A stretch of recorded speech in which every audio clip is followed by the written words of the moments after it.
Approvato ieri il bilancio di esercizio della Banca di Credito Cooperativo Agrigentino.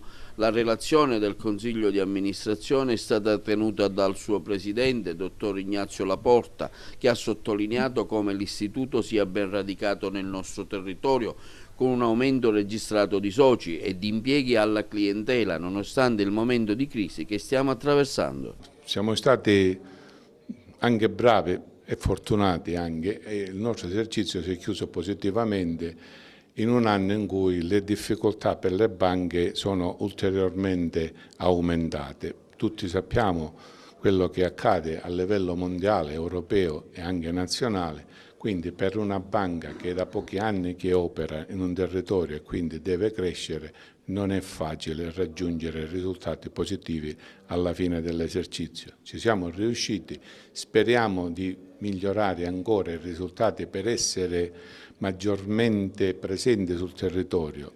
La nostra è una banca di credito cooperativo. Le banche di credito cooperativo sono banche diverse dalle altre perché hanno una conduzione, dico io, etica, non sono banche che hanno particolari fini di lucro. Quindi nascono nel territorio, sono finanziate nella loro realizzazione da persone, sono state anche finanziate da persone che hanno avuto fiducia in questa iniziativa. Non solo hanno raccolto nel territorio, ma hanno anche l'obbligo di investire nel territorio, di finanziare il territorio. Quindi è una banca vicina al territorio, nella quale non ci sono particolari lungaggini per poter avere un accesso meritato al credito.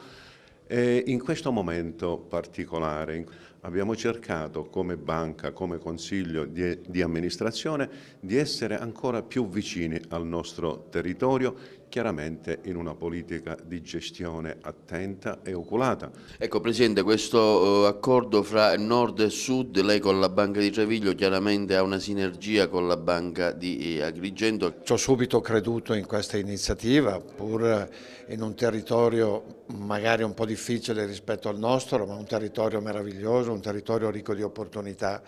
L'abbiamo seguita sin dall'inizio, la Banca d'Italia aveva approvato questa collaborazione. Abbiamo creduto perché abbiamo trovato persone con entusiasmo, persone capaci, persone che volevano fare qualcosa per il loro territorio. Oggi ho visto con piacere, in sede di chiusura del quinto esercizio, un aumento dei soci, e questo vuol dire fiducia, un aumento dei depositi e degli impieghi, vuol dire la consapevolezza di essere vicini a un istituto locale che ha fatto tante cose per il proprio territorio.